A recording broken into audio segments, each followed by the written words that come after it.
How well am I going at the moment? I have been sitting here chatting away, realizing and then suddenly realizing I actually wasn't live. Oh, yes. Talking to myself, which is what I seem to do best. So welcome, my name is Joanne. I am a law student from Melbourne, Australia. I come from the land down under. Talk about a whole variety of topics, from crazy YouTubers to court cases, politics, mainly based in Australia. I like to let you all know what's going on in different parts of the world. Sometimes I do talk about, a whole variety of topics, everything in between. Yes, I have the brace off. I'm trying to give it some freedom, some use, but it's still very painful. And I've not had a follow-up appointment, which I'm not very happy about. I'm still waiting for that appointment.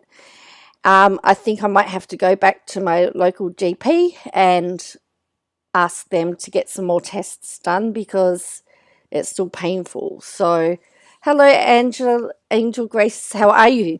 I'm doing all right. Considering it's been a bit of a tough old couple of weeks for me, but we are doing okay. We're here, and that's the main thing. I know that I'm just trying to get my head around. I've got new topics, new subjects. I'm doing constitutional law this time, which is a big one. So I've got some big topics that I'm doing, and that's Australian constitutional law. So which comes from. It's interesting because the UK doesn't actually have a written constitution. Interestingly enough, neither does New Zealand. But Australia has taken the written constitution idea from the US, funnily enough, but we don't have a Bill of Rights either. So, so that's what I've learnt so far. So I want to talk about the Bruz factor in the upcoming New South Wales election because the final report from the parliamentary inquiry has been handed down. It's not good for Bruz. Also, with the New South Wales state election coming up, I think it's this month, is the vibe. What's your view on Alec Murdoch being found guilty? Look, I have not, Angela, yes, dang, it's the Constitution, it's the Mabo, it's the vibe. I'm wondering, dang, how many of that movie I can quote in my assignments, hey? The other thing is, I really haven't followed the case very strongly, Angela. I have to say, I know that there's been lots of coverage on it. The jury did find him guilty. He does have a right to appeal, as does everybody. So it'll be very interesting to see what he does. Was there reasonable doubt? I guess that comes down to the question. Hey, I think, dang, if you can put multiple quotes from the castle into your assignments, I think you should automatically get a pass, right? Should be automatically a high distinction if you can fit in the quotes. Every time I think about constitutional law, that's fun. It's funny because that's the film that I'm talking about. And one of the research and the assignment, one of the assignments is to investigate whether ScoMo's appointments were constitutional or not. And that's what I'm going to be interested in. I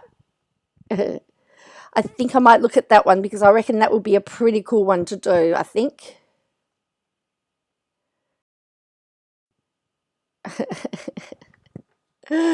Yeah, if you can get lots of quotes in.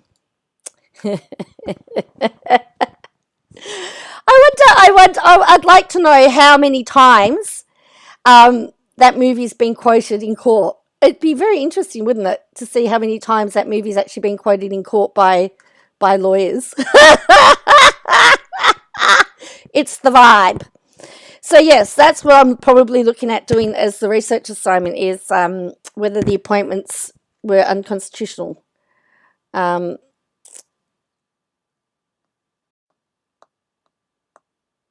Yeah, so that will be interesting. So look, let's talk about the Bruz factor. So as I said, the inquiry's findings have been handed down, determined that he did interfere in those positions, in the jobs. Also, they've got questions over the UK one. Now, Labor has stated that if they get elected in March, they will abolish those positions, which is very interesting. So we've got there is a whole lot of other issues there, because if they do actually get rid of the appointments, are they then breaches a contract that they have to pay out?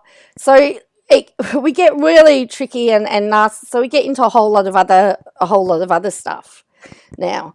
So yeah, it's very interesting to see what's happening. So let's have a look at what the inquiry found first. We went through the draft inquiry.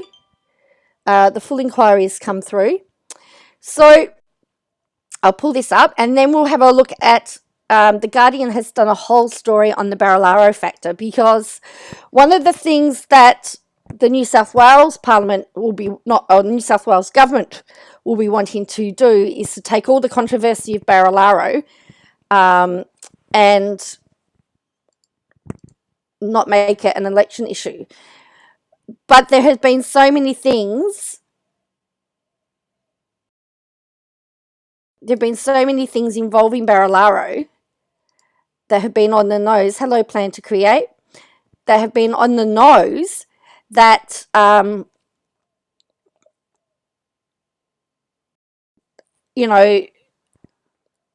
Christine, yeah, I'm doing okay. That have been on the nose that they will want to try, the opposition who wants to get into power will actually bring to the forefront and say, this is the government that you are supporting. So, inquiry finds John Barilaro interfered in selection process for senior UK trade jobs. So not only did they say the US position was a little bit dodgy, they've also found that he interfered with the UK job. So that's two positions now in question. The former New South Wales Deputy Premier, John Barilaro, inappropriately interfered in the selection of former New South Wales Business Chamber Chief Executive Stephen Cartwright to fill a senior UK trade position for the state government, a parliamentary inquiry has found. Now, I need to add here that Amy Brown, the person that employed all of these people, she has actually lost her job at the moment, but all the politicians involved are still standing, and Barilaro is still trying to find a job. He resigned and still has his pension and everything. Hello, Rufus, how are you? So, on Monday, the committee investigating a series of controversial appointments to fill New South Wales government trade roles released the findings of its probe, stating the appointment of Cartwright as UK Agent General lacked integrity and transparency.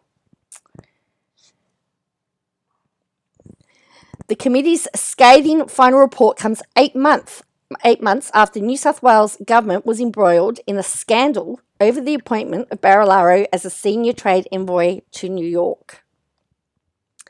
At the time, it was led to then Deputy Liberal Party leader and Trade Minister Stuart Ayres' resignation from Cabinet and departure of Investment New South Wales Chief Executive Amy Brown. So there have been some casualties, okay? There have been some casualties. So Stuart Ayres resigned from Cabinet, and Investment New South Wales Chief Executive Amy Brown lost her job. The appointment, later abandoned by Barilaro amid a storm of controversy, was the subject of an interim report of the committee earlier this month, which detailed a flawed hiring process, showing all the trademarks of a job for the boys position. Monday's report focused on Cartwright's subsequent appointment to the UK role, but found it followed a similar pattern of inappropriate ministerial interference to Barilaro's. During the inquiry, it was revealed that Cartwright, as with Barilaro, had not been the preferred candidate for the UK trade envoy role. Hello, Bo, how are you? Instead, he had been approached by Barilaro, who was then the Deputy Premier and Trade Minister, who suggested he applied for the role. The inquiry heard that Cartwright had a very frank and open discussion with Barilaro about a pay package of over $800,000.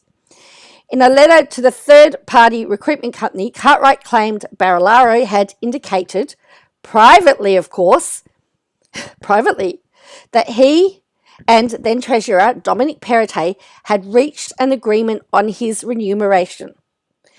That the inquiry heard had led to a protracted and difficult contract negotiation with Cartwright, who, Brown told the committee, believed he had an elevated status, which saw him threaten to go to Perrottet during a salary dispute. So you've got a situation where Barilaro, or he gets the job, but he'd been promised a certain pay amount by Barilaro, which was agreed to by the then Treasurer Perrottet. When Amy Brown goes into salary negotiations,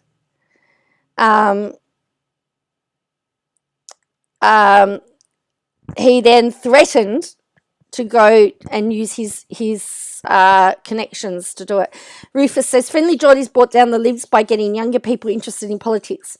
When he pointed out the corruption, the disinterested became interested. Now the fallout happens. Yes. And that's why he's got a target on his back, because he's become dangerous to them. So that the inquiry heard, so in its report to the committee, the committee found Barilaro inappropriately interfered in the selection process by failing to meet with preferred candidate and instead directly approaching Stephen Cartwright and soliciting his candidacy. Perrottet has denied involvement in the process. Of course he has. He's now the Premier. Of course he's going to deny. Perrottet denied any involvement in the process but declined to give evidence at the inquiry. The committee's final report took aim at the Premier over his refusal to assist this inquiry in its investigations, saying it had impeded the committee's ability to determine his role in Cartwright's selection. In her forward, committee chair, Greens MP Kate Fairman, said the inquiry had examined whether Cartwright's salary negotiations met public sector expectations. Simply put, they did not, she wrote. As outlined in the report, the former Deputy Premier Barilaro inappropriately discussed remunerations expectations with Mr. Cartwright, even though he had not applied yet for the position. So if you are told, hey, apply for a job, I'll give you $800,000, wouldn't you go apply for the job? This discussion influenced Mr. Cartwright's high salary expectations and his view that the appointment process was led by the Deputy Premier and not through the public sector process. The committee also recommended the Secretary of the Department of Enterprise, Investment and Trade investigate whether Cartwright had at all times abided by the code of conduct applicable to the senior executive service. After the inquiry heard, he had later negotiated a change in his remuneration package. The committee also found that Mr. Cartwright repeatedly and inappropriately applied pressure to senior public servants to improve his personal remuneration. The committee wrote in the report, Cartwright has repeatedly denied any wrongdoing during his appearances before the inquiry, as has Barilaro. Ayres was later cleared of any wrongdoing by a separate report commissioned by the government, and Perrottet has indicated his intention to return him to Cabinet should the government be re-elected in March. The Craig Commission saga provided a significant distraction for the Perrottet government in the middle of last year, and questions about the saga overshadowed the Premier's first overseas trip to Japan, South Korea and India. So there we go. So not only has there been questions raised about Barilaro's appointment. Now there we've got proof that Barilaro had interfered with the other process. Then we come to the next article, which, and if I was the New South Wales opposition, bad mood parite heirs is a liability that needs to be cut free, says Rufus. This is so New South Wales election 2023. Does anyone, any of the New South Wales people, when is the election? I know it's sometime this month, but when is the election? So this is, for me, this is really what the opposition or the Labor Party really need to use as their weapon to get into Parliament.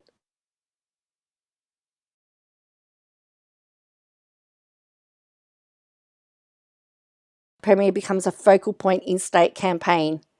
This has to be a focal point because this is that, you know, you've got to know that, look, if you want more of the same, vote the Libs and Nats in. If you don't want the same, vote them out. The people of New South Wales has a chance now to get rid of, well, what many would say was a corrupt government from the face of it. So it says, new auditor report highlights Barilaro's office created rules for a grants program that saw Labor electorates miss out entirely. So for a couple of days this week, Dominic Perrottet was riding high. The club's New South Wales boss, Josh Landis, who campaigned against the Premier's proposed cashless gaming scheme, was fueling division within the coalition, was sacked, creating some clear air for Perrottet amid a volatile state election campaign. The relative peace for the coalition didn't last long. By Thursday, Perrottet was facing questions about the actions of the office of former Deputy Premier John Barilaro. Despite being out of politics for more than a year, Barilaro is suddenly a focal point in the state election campaign. The former Nationals leader re-entered the spotlight after the auditor, Margaret Crawford, released a report outlining his office created new rules for fast-track grants program that saw Labor electorates miss out entirely. The auditor found that $541.8 million bushfire recovery grant scheme lacked transparency, and that although there was no designated role for Barilaro in handing out the grants, his office intervened. And of course, that report's now gone to ICAC to investigate whether there was corruption. Google says the election of the 50th is on Saturday, March 25. Okay, so it's the 25th, so a couple of weeks away.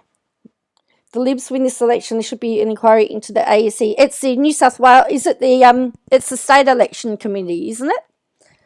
Doesn't the State Election Committee, Electoral Committee run the state elections?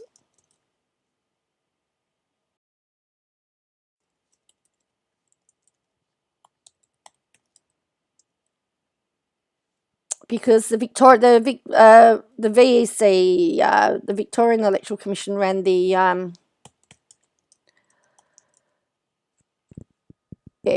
New South Wales Electoral Commission. Here we go. So you don't believe they are a separate committee? Okay. There is a New South Wales Electoral Commission. They're doing. They did the Queanbeyan by-election. There's a Queanbeyan. Oh, here we go.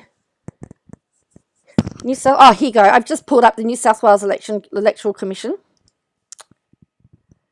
It's elections.newsouthwales.gov. Here, 25th of March. 25th of March. So there. Then there is a Lachlanshire Council, and then the Federation of Parents and Citizens. So this is all. So they've had the.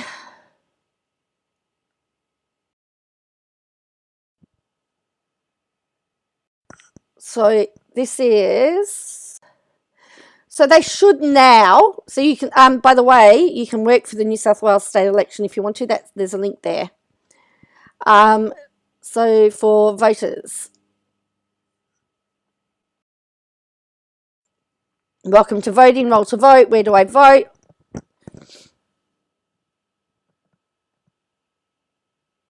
How voting works, past election results for political parties, funding and disclosure, all the rules there, integrity, how all of that's done, and about them. So yeah, what they do. So I believe the state election commissions oversees the councils, and yeah, the state, like, so their legislature to conduct, regulate, and report on general elections and by-elections for the Parliament of New South Wales. Also, electoral services to local governments. Now, the electoral rolls, they maintain the state rolls, which also is shared by the federal roll. So that's why if you change your address on the federal roll, it gets changed on the state roll and vice versa, by the way. But anyway, so yeah. So 25th of March is the state election of New South Wales. So they get the opportunity to change governments. So New South Wales Electoral Commission is a little bit of a tongue twister, where the Victorian Electoral Commission is we can reduce it to VEC, where I guess they're NSWEC. So there you go. So what do you think about never wanted a month to finish? Yes, well, it's probably going to be a really long month, but really, the John Barilaro stuff is really gold for the current opposition. I mean, they should be running with all of that, particularly in light of the new UK Trade Commission role, including all of that other stuff. All of that, they've just been given. In Canada, we've never had an election on a Saturday. All of our elections are on Saturday, Christine, because our elections are compulsory. So, yeah, all of our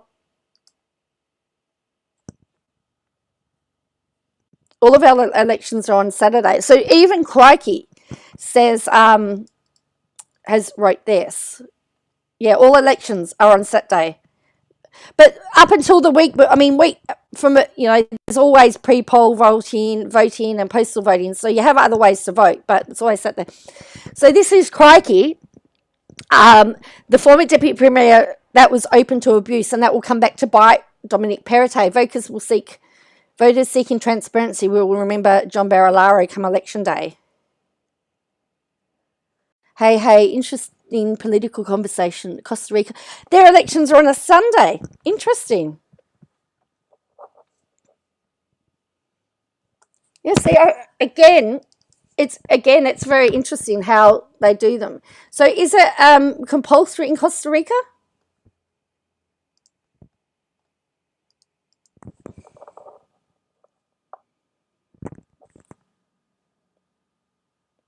Yeah, we get fined. We get fined if we don't vote, and so voting is open from 8 a.m. until 6 p.m. on the Saturday. So you get all the workers that start work in the morning. They come in. There's usually long lines, and you always hear about the democracy sausage because usually they use the school halls. So often schools will run barbecues as a fundraiser. And because everyone is trying to get in before they go to work, there's long lines, people get hungry, so they sell sausages.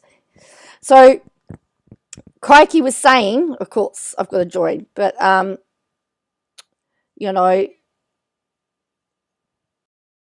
much is the fine? I don't think it's a lot. Let me go have a look again.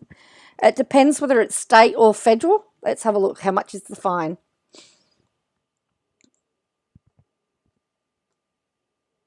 All right, so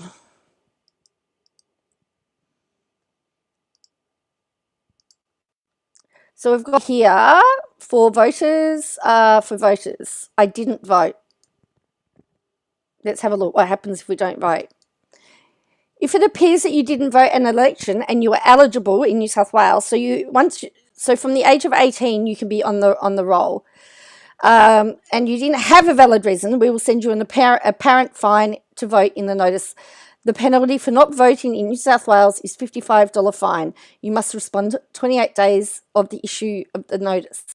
It is important about upcoming elections in your area, as not knowing about an election is not a valid reason for failing to vote. You can sign up. So the apparent failure notice for each election will commence within 3 months of election days, asking you to provide a reason or pay the fine. So there's a lot of people that go, well, it's $55. I don't really want to vote, so I will pay the fine.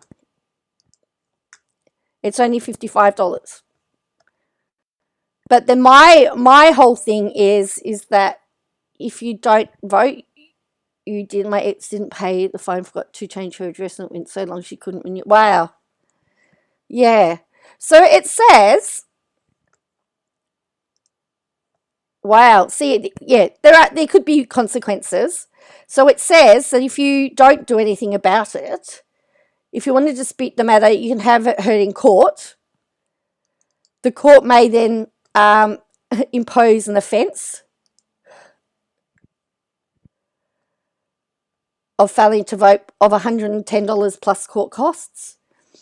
And then if you do not reply within 28 days, we'll send you one reminder notice to respond before referring the matter to Revenue New South Wales. There will be an additional fee of up to $65 if the matter is referred to Revenue New South Wales. So what is a sufficient reason? You'll need to tell them. If you do ask to be excused, you must provide a brief and honest explanation of why you are unable to vote. So let's have a look at the Electoral Act, section 259. 9. What do they deem as a sufficient reason?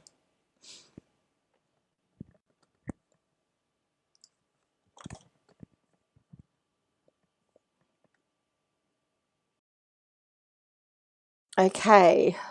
All right. Here we go. Here's the legislation. New South Wales legislation. This is the Electoral Act 2007.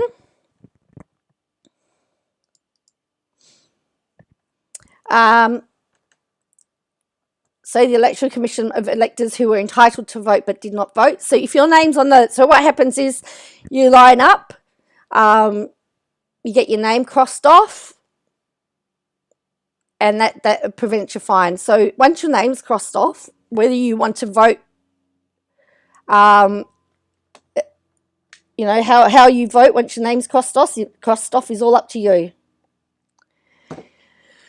So for the purposes of this section, it is a sufficient reason for failure of an elector to vote in an election if the election commissioner is satisfied that the election was absent from New South Wales on election day, was ineligible to vote the election, had an honest belief that voting was part of his or her religious duty, so for religious reasons, had a lack of mental capacity as certified by a registered medical practitioner, was unable for any reason acceptable to the electoral commissioner at the time of the election. For the avoidance of doubt, it is not sufficient reason for failure of the elector to vote at an election that the elector did not know the election was being held. So it was interesting because sometimes they go into the nursing homes, but it was assumed that when the election commission came to my grandma's nursing home a few years ago, she had dementia. But we got a fine for her, and we actually had to get a doctor to say that she had dementia. So that was after the fact. But there are reasons. I mean, if you're working at 7 a.m. and you don't finish till 7 p.m., well, they would probably say you could have pre-polled or postal voted. So yeah, I guess. But it does say that the electoral commissioner has discretion to decide what is a valid reason or not, I guess. So, yes, but it is compulsory. It is compulsory to vote. It's not for local elections or council elections. It's not compulsory. But for state elections and federal elections, it is compulsory. So New South Wales, so for those in New South Wales, it's a $55 fine. So I guess for me, I want to know, do you think that Barilaro is a factor in the New South Wales state election? Or should he be? I mean, he's the former Deputy Premier, and it would seem that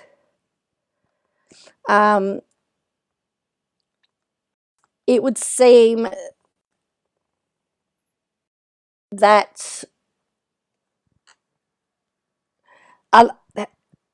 on the face of it that wherever there has been a scandal in a little bit, where there's been a little bit of scandal, that he's been caught up in it. So, and talking about scandals, let's go to the previous federal government and robo-debt, because I was a victim of robo-debt. And there was some evidence the other day that really was quite baffling and puzzling. And Bill Shorten dubbed Stuart Roberts' defence of robo-debt handling as peak bizarre. Now, he was Government Services Minister at the time, and he was in charge of robo-debt. But essentially, we had this guy here, who was a government minister at the time, said that he thought the whole scheme was a little bit dodgy, but he had to hold, as a dutiful cabinet minister, he was happy to mislead the Australian public to hold the party line, which I find to be really, really bizarre. So he gave in evidence on Thursday that he came from the finance portfolio, and he looked at it and he said, "This doesn't make any sense. I don't think this is right." But yet upheld the government's defiance that everything was correct. And I don't know about you. Can I explain robo-debt? All right. So, how long have you got? So robo-debt was coined a phrase because it was an automated process. So for those people that received any amount of government payments, whether any type of social security, so when you work, you actually have to report your income every 2 weeks to the government, and your social security payments or payments that the government pay you are adjusted accordingly. You're allowed to earn so much before they start deducting the money. Now, Mr. Robert actually gave a really good example. So, for example, students can have no income up until the 6 weeks over Christmas and New Year, and then work over Christmas, New Year, and they might earn let's just say, we'll throw it out there, $1 million, okay? So let's just say you earned $1 million over the 6 weeks between Christmas and New Year. Under the previous government's income averaging, where you would be eligible, so for that 6 weeks, you wouldn't be eligible for any government payments, and probably for a few weeks after that. So from the point that you earned the money until that money had been exhausted, you wouldn't be eligible for government funding. But under the averaging process, the government says, no, you didn't earn that $1 million during that 6 weeks. We're going to average it out over 52 weeks. So therefore, you earned $20,000 a month, just say, or $20,000 over 10 months. Therefore, you have a debt. You owe the government. And so this is what happened with robo-debt. So it was income averaging. So they would take the total amount that you earned, and they would average it out over the whole year. So even if you only worked, you know, 1 day a month, they would average it over, 1 day a month. So you had 12 weeks work, it would be averaged over the whole year. And it was a mess. Unfortunately, lots of people took their own lives because of this, because not only did the government say you have a debt, they would say you have to prove that you don't owe the debt.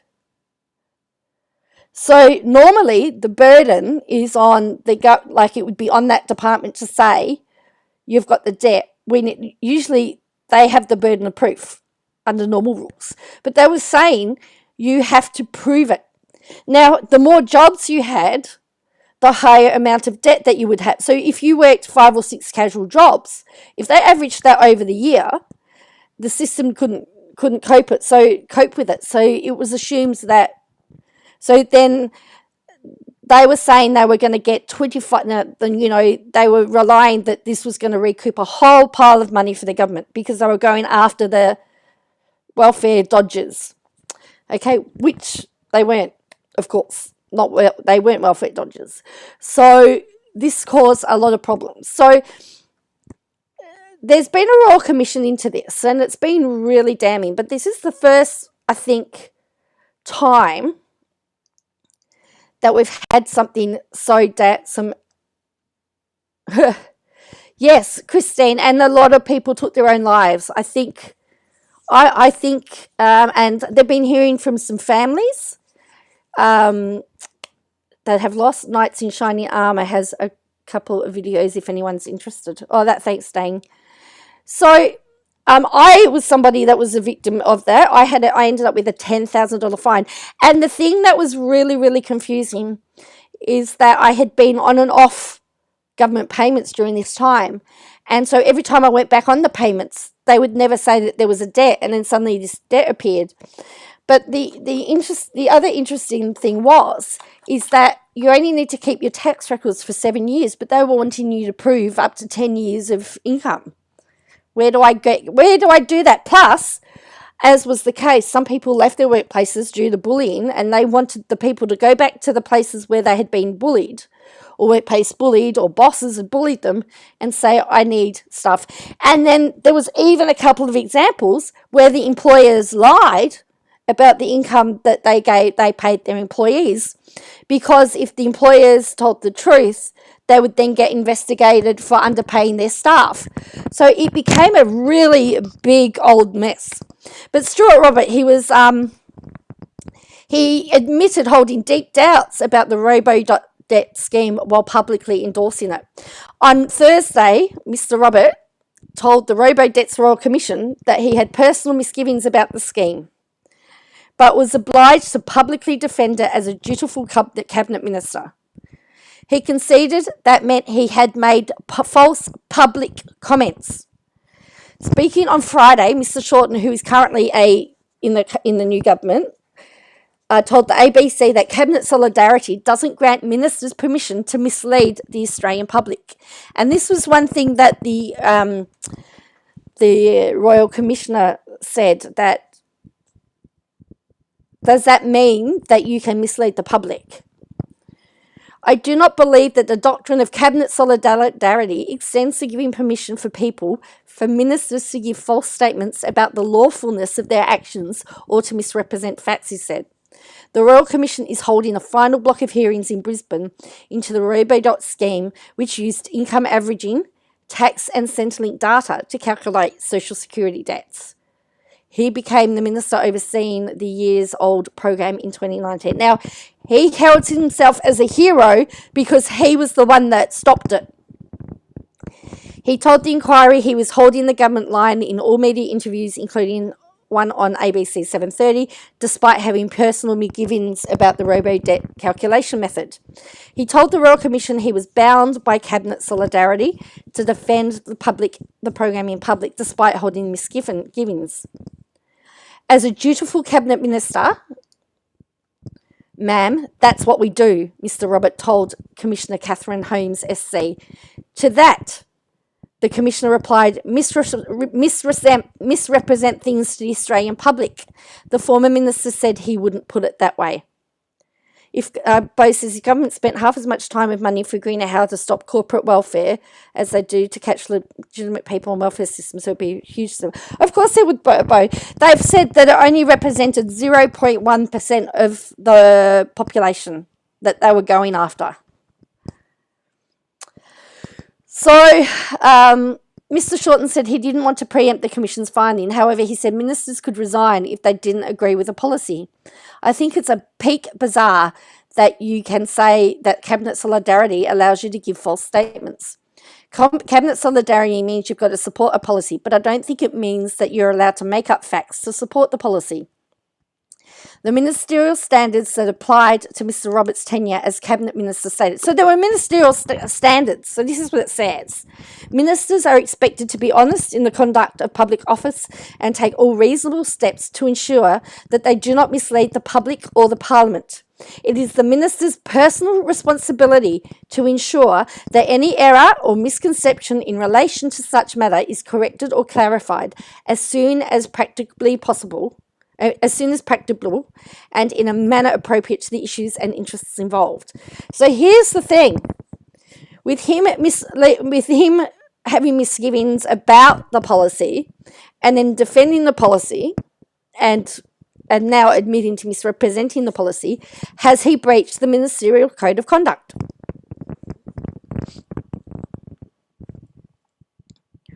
So there was another one here. Former Minister takes absolute responsibility for robo-debt, admits to defending the scheme despite knowing it could be unlawful.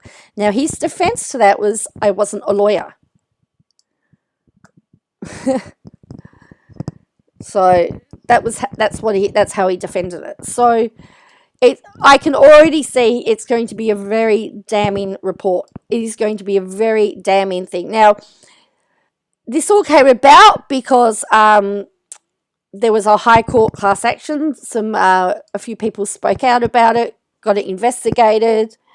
A class action law firm took charge. I think it was Slater. I can't remember if it was Slater and Gordon.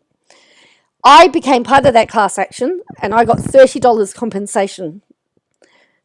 $30 compensation. For my nearly $8,000 fine, I got $30 compensation. I did get that $8,000 back. I have to say they repaid all the debts, but that's not the point. I think I was just really, really shocked, that after all of that, I got $30 back. But anyway, I got something back and I knew, and it was lawful. And here's the other issue that was really tough for me. I actually was working answering the phones for the department at the time, and I had people ringing up about this scheme, and I really was struggling with it because I was fighting my own debt. I was actually having the battle that they were having, and so it was making me look really stupid. Yeah, I don't know what the lawyers got, but it's very interesting. Yeah. $10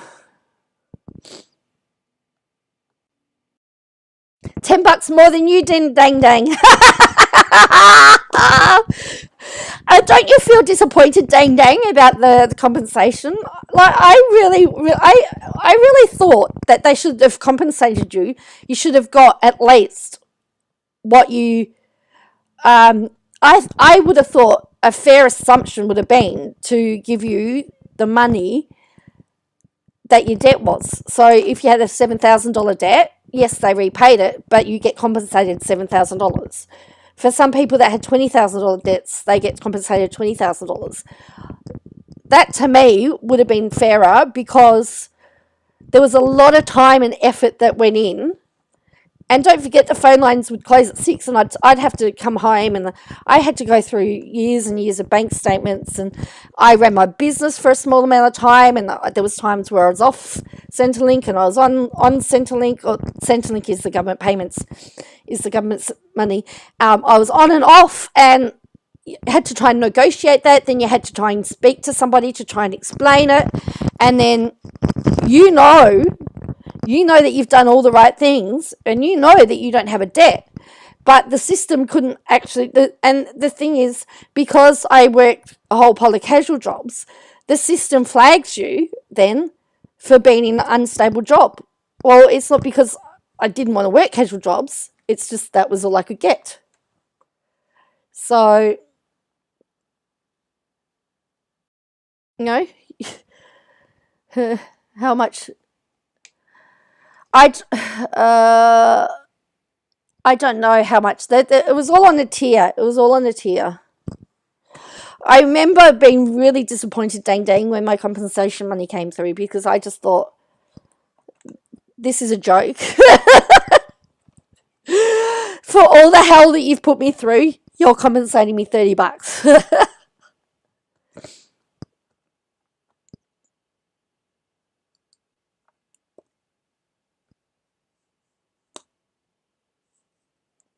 But I know that, and it was all on a scale. I mean, there was some people, I know that there was some people, unalive people's families. I don't know, Bo.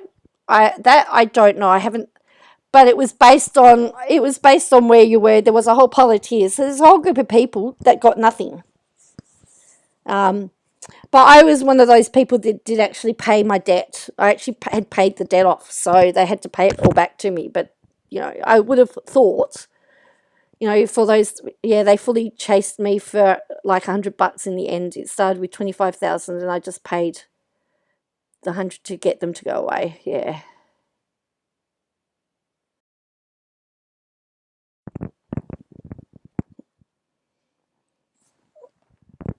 Mine didn't even make sense. I mean, my debt didn't even make sense. And as I said, the debt, they were accumulating the debt over something like 10 years. But my tax records, I only need to keep my tax records for 7. So, and I've moved into state. So I got rid of all the tax records that I didn't need to keep. And now you're telling me that I should have that information? Go jump. All right, well, let's start talking about, we've talked about that stuff. Let's talk about the train wrecks, on the YouTube train wrecks. Unbelievable.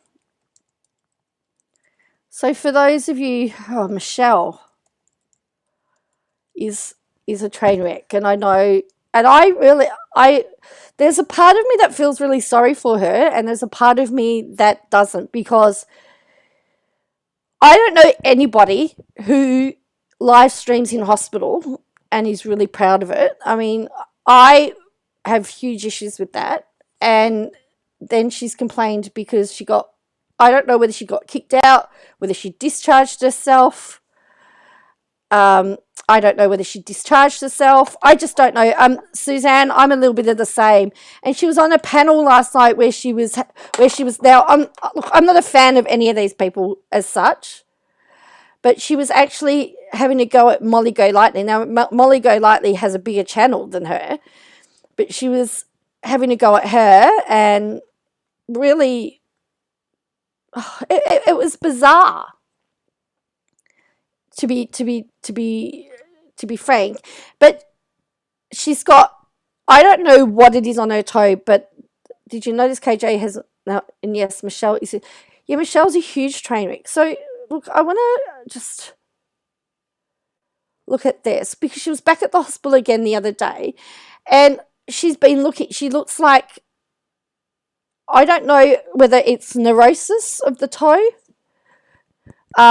Whether she's saying it's cellulitis, I don't know. I'm not a medical doctor, so I don't know. But her toe is black, her foot is black. She's now saying she could have been bitten by a spider. But my whole point is, Michelle, the toe is horrible.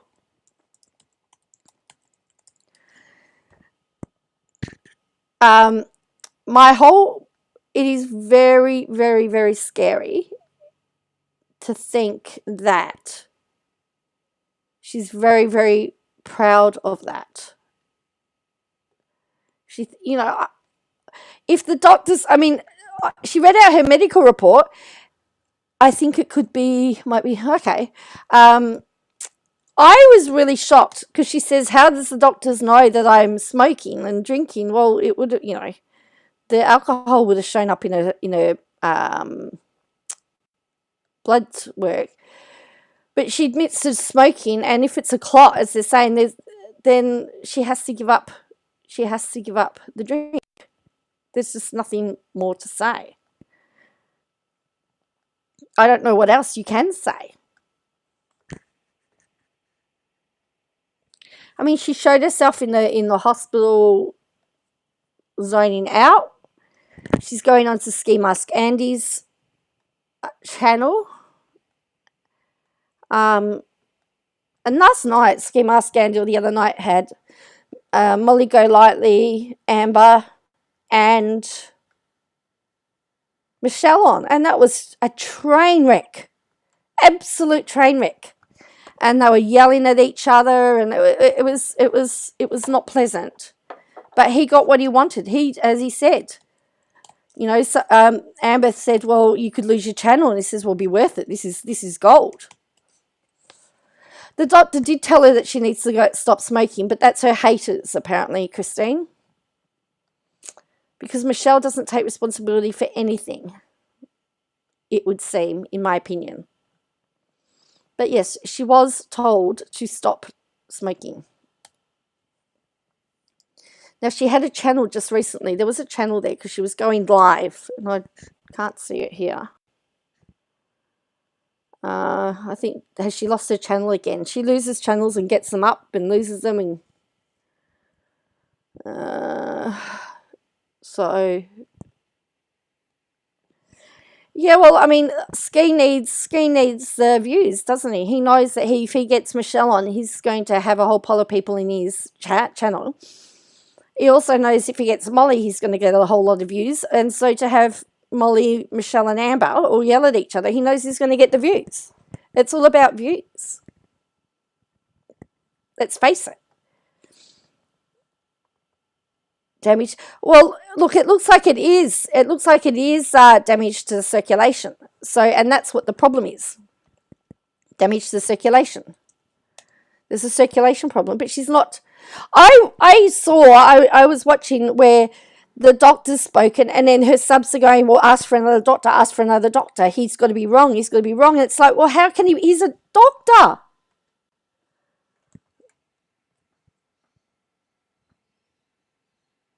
The Brugger. Okay. I can't see her channel here at the moment. So has it been taken down again?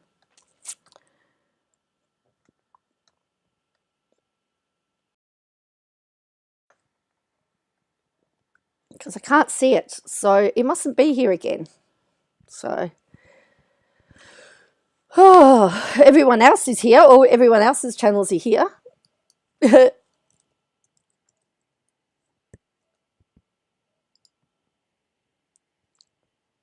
Oh, here we go. Oh, she's got a new one again. She's obviously lost it. There's another one now.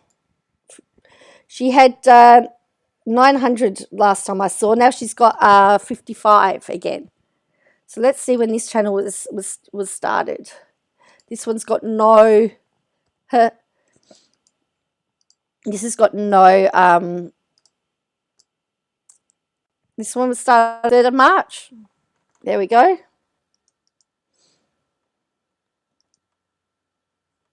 So she did lose her channel again. 56 subscribers. Here we go. And she's got the picture of her kitchen this time. At what point, though, does YouTube have enough? That's what I want to know also. She's obviously ban evading, which is not good. You know, yeah, I don't know. I don't really want to show you many of the videos because they're gross. And but look, you watch. I see what you can't. I'll see what you can't. She's got. They've got. I don't know whether it's a he or she. I see what you can't has done some videos on that. There's a lot of channels showing her stuff. I just can't. Particularly with the toe. And what I do like about I See What You Can't is that they actually block out whenever whenever there's smoking or there's something that. And here's the other bizarre thing. Tell me why this. The last time I saw Michelle on, I think it was on Ski Mask's panel, what really interested me was she'd put her wedding ring and her wedding set back on her finger and couldn't get it off. It was stuck. Why are you doing that? I know she was trying to show Molly that her ring set was better than hers. And the other thing is Michelle was going to sue the hospital, but I don't know how she can sue the hospital when there are going to be videos of her doing exactly what the hospital's asked her not to do. Because she may have deleted her channel, she may have deleted her videos, but people will have had them. There's so many clips of Michelle in the hospital. So, and I still don't know whether she's had I can't work out whether she's had her surgery. I still can't work out what's going on. No, of course she can't sue. No.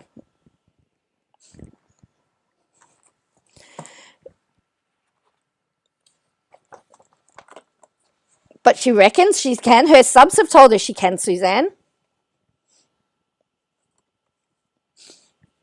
And her subs give her money. Oh, dear. Her subs give her money. You know? I know that I shared a short the other day. So there's a Tragic Wise is somebody that does a really good Michelle. And it was quite interesting because Michelle had no idea that she was being sent,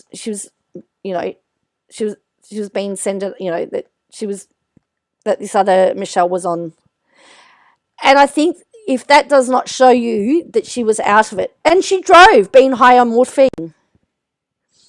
Well, she's a lonely woman with no friends or family. You are correct. And she's listening to the wrong people.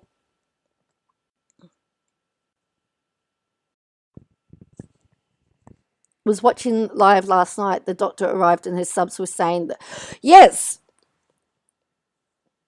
they were. I think he was I don't know what nationality he was because we didn't see him, but they weren't very nice about him. Yes, you are correct. But at the end of the day, he's a vascular surgeon. He's a vascular surgeon or vascular doctor. That's his speciality. How on earth are subs going to be no more than a specialist? So Tragic Wise has a couple of videos as well on Michelle, and there's also some videos where she's done some parodies, which are very, very clever. She sounds just like her, and as you saw when she was on Ski Mask's panel, of course they wind her up on purpose. It's all about, of course they do, and that's why they give her money, because they know that if they give her money, that she'll do whatever they want. You know, and again, that's really, really sad. So here's two channels here, Tragic Wise and I See What You Can't. They're the ones to go check out, particularly for Michelle videos, if you want to catch up with the latest, and if you want to see pictures of the toe. It's gross. She reckons that she had some treatment on it, but I don't know. I think by the looks of it, I mean, if you actually, the last time I saw it, yeah, it was black, but then the toe was all red. I reckon the infection's spreading down her toe. And she was talking about how she and I have the same hometown. Oh no, Suzanne. So you probably know the hospital that she's gone to or where she's gone to and that. So, interesting, hey?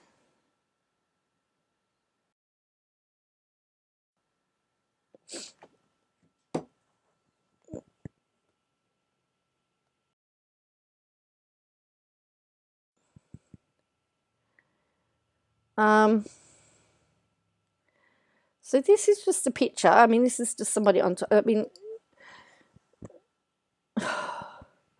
this is just a picture. I mean, this shows you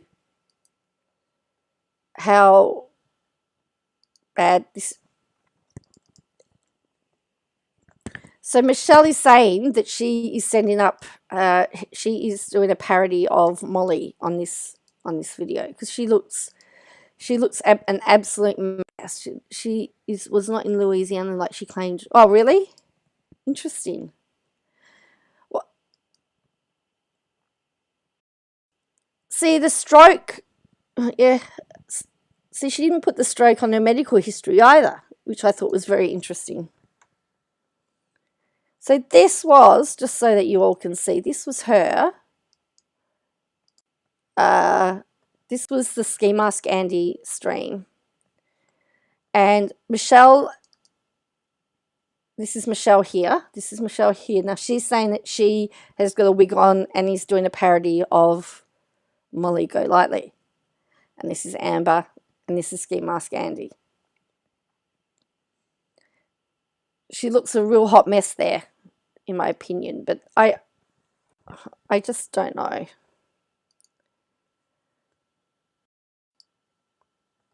Ski Mask Andy was loving it. He had 3 women yelling over each other. He just thought he was in heaven.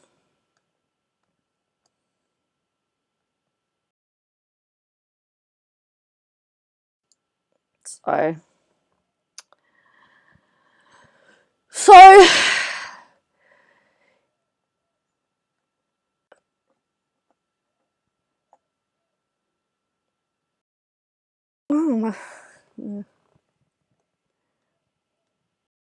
So whatever you think about all of these people, I think the YouTube streets have gone crazy. There's people are insulting each other and yelling at each other, and it's really not on, in my opinion.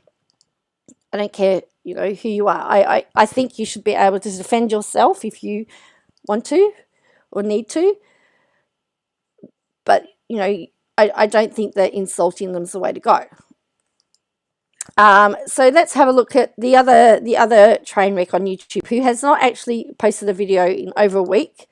Rumour has it that she's been struck due to the brown content because another YouTuber that covers the Browns was struck. I'm just going to take away this overlay.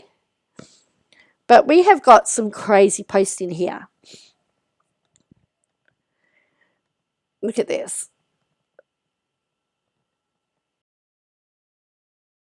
Just having a look at the titles in itself is enough to see that we have got some craziness going on.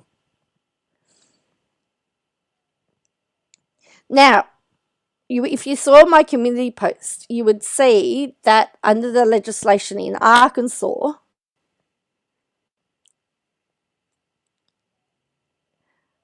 if we want to talk about terminations, that what Jessa had under Arkansas law was not what with our crystal ball has been purporting it was. And I put the link to the legislation on my community post because here it is, because people have been questioning her, calling her out. And then when people are saying, well, you've started it. No, she didn't start it, but she's perpetuating it. Look, sorry, I didn't start this. We've got another one. 1, 2, 3, 4, 5, 6, 7. And then she's on to about home birth being illegal. You can't help where a baby's born.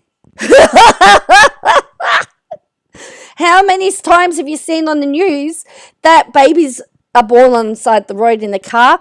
I remember there was a TV show in Australia called Sale of the Century, and the woman on the show, the Nicole Buck, I think her name was Nicole, I can't think of what her name was. She was pregnant, and she ended up giving birth in the laundry because it was a second child, or second, I think it was her second child, and she had contractions, and then before they'd even got to the car, before they could do anything, the baby was there. If we take Katie Joy's logic there, that was an illegal home birth. She just wants to stir up trouble, then sit back and she does. Katie Joy and Michelle together. It would be very interesting.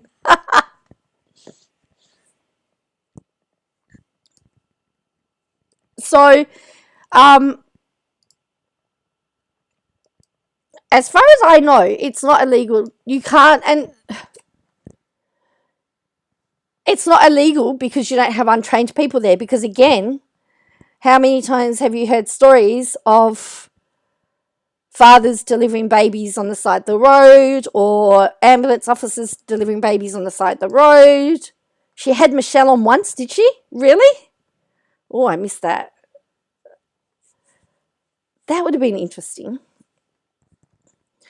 So I just wish that she would just leave people alone. I mean, and she went on this big thing about the Duggars being in Israel. Well, does she not realise that we are now in the period of Lent? And Lent for Christians and Catholics is a very special time. And a lot of people like to go to Israel during the time of Lent and retrace the final weeks before the crucifixion of Jesus. There's people do that as a pilgrimage. The Duggars are very entitled to go to Israel and retrace that. Is it any different to a Muslim going to Mecca to go and pray? It's something that for a lot of Christians or a lot of believers, that's on their bucket list that they want to do. They want to go to Israel. They want to go and walk, take that journey. They want to go see where the Sermon of the Mount was done. They want to go look at the Sea of Galilee. They want to go and see the tomb that is believed that Jesus was buried in. They want to go and see all the things that are in the Bible, and all the stuff that has occurred in history. Because remember, it's not just, some of this stuff's not just reported in the Bible, it's been reported by other people around the same time. So they want to retrace that steps. There's no problem with that. If that is your belief and you want to go and see all of that, I believe it's a lovely, it's a lovely tour, and it's a really interesting, go to the Wailing Wall and pray. Yes, walking the footsteps of Christ is a thing. Yes, you are right, Bo. Thousands of Christians do it, and they say that there is a big amount of Christians and Catholics and believers at this time, during the period of Lent, that go and visit. They want to go and follow the footsteps of Christ.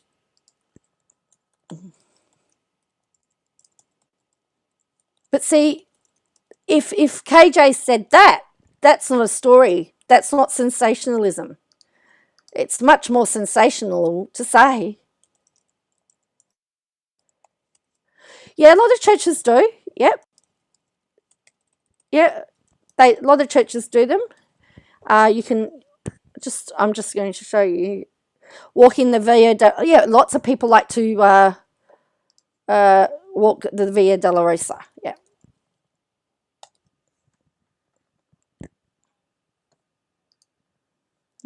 They want to do it. So here is, I'm just going to show you.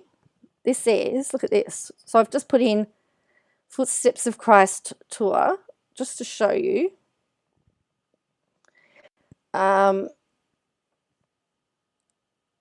Look, you've got Best of Biblical Israel Group tour for 8 days. You've got Christian tours, small group journey to Israel, Christian tours in Greece, In the Footsteps of Christ 10-day Christian Israel tour, Holy Land tours, the Holy Pilgrimage. So, you know, Jerusalem walking tour, In the Footsteps of Jesus. So it's a thing. Jerusalem In the Footsteps of Jesus day tour. And, you know, you can go and see all of these things. So let's look at the 10, let's go for 10 days.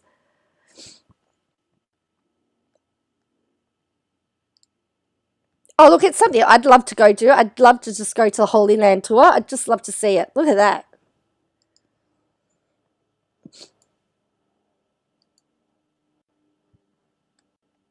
So this one is 10 days, 10 nights. You get to go boat ride sailing on the Sea of Galilee, stay one night in the Dead Sea Resort, St. Peter's fish lunch.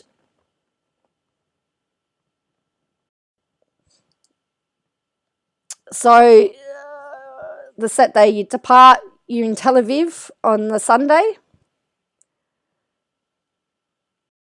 It's the largest and modern city and nearby Jaffa.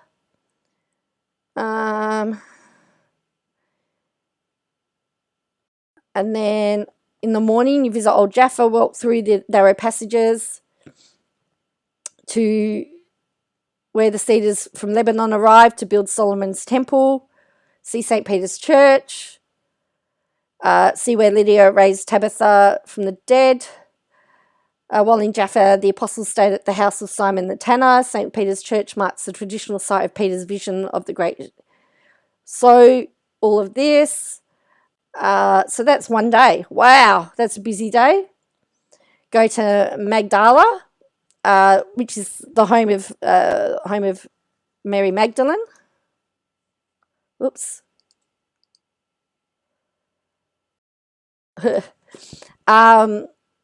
Go to visit the ancient Jesus boat, the remains of a 2,000-year-old boat that was discovered in 1986. This boat was used at the time of Jesus and his disciples.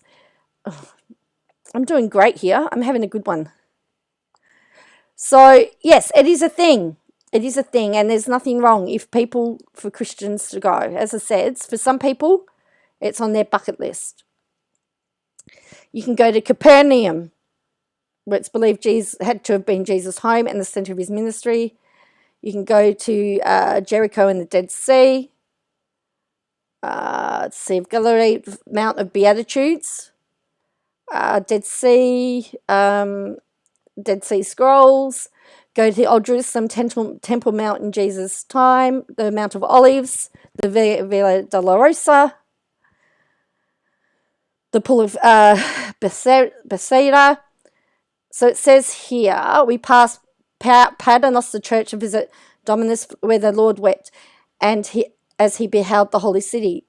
Through Palm Sunday Road, proceed down to the Gethsemane, where you'll see 2,000-year-old olive tree and date back to time of Christ. In the Garden of Gethsemane, you get to go to Garden of Gethsemane, and then you go to the Western Wall. It's the holiest site in Judaism, and one of the original walls retained in the temple. And then go to Mount Zion and the upper room, where it is believed that Jesus appeared. So yes, it's a big tour, a big pilgrimage that many Christians want to do. So for the Duggars to go,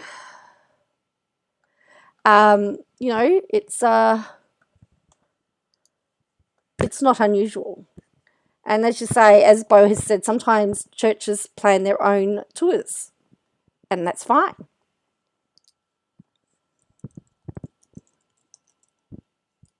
So,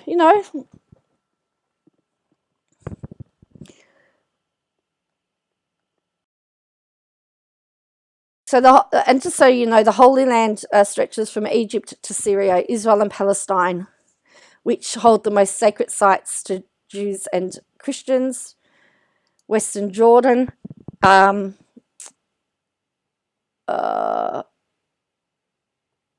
is it? Yeah. the Sinai Peninsula in Egypt and southern Syria. Around Israel on 3 sides are Muslim states, all much larger, and over all of the Holy Land countries are the footprints and landmarks of past conquerors, among them the Babylonians, Persians, Greeks, Romans, Crusaders. Can't go because she'd have to leave the basement. That's true, yeah. So it's really interesting because the Holy Land is not just sacred to Christians and Jews. It's also sacred to Muslims as well. So, you know, to go to Israel, lots of people go to Israel. So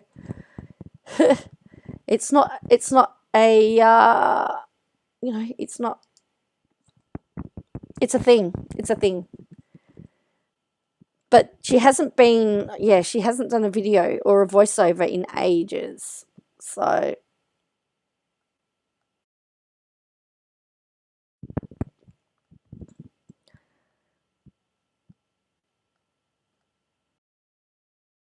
I know, I mean my parents, I think they did the they've been to there. They said it was just amazing just to go and look at the architecture of the time, the fact that many of the places are still standing 3,000, you know, all of these years later, and they're being preserved, and they're just great masterpieces of architecture. Just to go and look at that is just amazing in itself. You know, the old saying, they don't build things like they used to.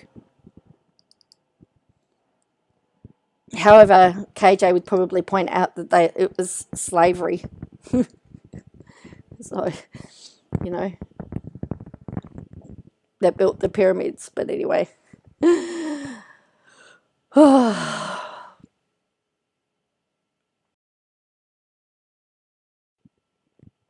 Anyway, on that note, I think I've been online for long enough. I need to get some study done because I start uni on Monday, and I'm going to have to sit 5 exams in June because I had an exemption for my last lot. So my wrist is still giving me some pain, but I can't navigate my mouse with this on, so I have to take it off. So and my wrist is a little bit sore at the moment, so I need to probably strap it up for a little bit longer. And it's not bad outside. I might go sit outside and do some study. But anyway, I want to thank you all for joining me. Look, everything's been muddy. Everything is just crazy at the moment. There's a couple of things happening in my personal life I'm trying to navigate, you know, and we'll get there. But teaching's very interesting. I've got 6-year-olds right up to 13-year-olds that I'm teaching. Very, very interesting. Maybe I'll just tell you stories about my experience as a music teacher. But there's been some things like the Barilaro stuff's been sitting in the background, and the Michelle stuff I keep wanting to post and do stuff, and Katie Joy so I thought, let's just get it all out in the open and let's just do it. And we've done it now, and thank you all for joining me. And I need to do some Murdoch. There's been some stuff in the Murdoch case. There's been, Lisa Wilkinson was being sued by Brad Lerman for defamation. This is going to be interesting because he was accused of R-ing Brittany Higgins in Parliament House. Yes. Who would have thought? Anyway, Lisa Wilkinson is pleading the truth defence, which means she's going to prove that it is probable that he did it. This is the thing with defamation. She's pleading public interest, truth, and qualified privilege. Well, part of her defence is that she never actually said it was him. The other point is that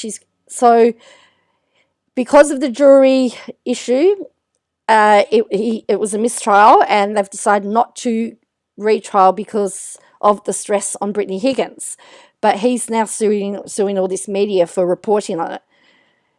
It could be a very interesting case, and I need to get some more information about that. But I was just reading what her defence is going to be, and if she's pleading truth and qualified privilege, The public interest defence, again, as I said, is a new defence in Australia that's been tested in the Murdoch versus Crikey media defence public interest. Qualified privilege, okay, but the truth defence, to say that it was probably true is going to be the most interesting thing. Here's the question. Does he want all of his dirty laundry and all of the people that were witnesses in the criminal trial to have to give evidence again in the in the civil trial? And what effect will they look at redoing the charges if he's found guilty on the civil matter? If it's found that there was defamatory, that it wasn't, if Lisa Wilkinson wins and it wasn't defamatory, and she's proven that it was more than likely, on the balance of probabilities, that it was more than likely true, where does that stand? So this is the thing with defamation, because if someone pleads the truth defence and they are prepared to prove it, all the dirty laundry is going to get thrown out. And this is where KJ could come unstuck with hers. She's not really pled. She's hiding behind the journalistic privilege, but if, which is what qualified privilege is. But if she's dead, I mean, Lisa Wilkinson is a journalist. We know she's a journalist. She's a journalist in Australia. We know that she's a journalist. She was a presenter of the project. We know all of that in Australia. But for KJ, with the new judge, if the new judge deems her not to be a journalist, all her defences are gone. So I want to look at that case more closely. So I've got a bit of work to do in the background, some stuff to do. But anyway, I want to thank you for joining me, and I will catch you again next time. Please make sure you hit the like button on your way out. And hello and to the replay crew, and thank you.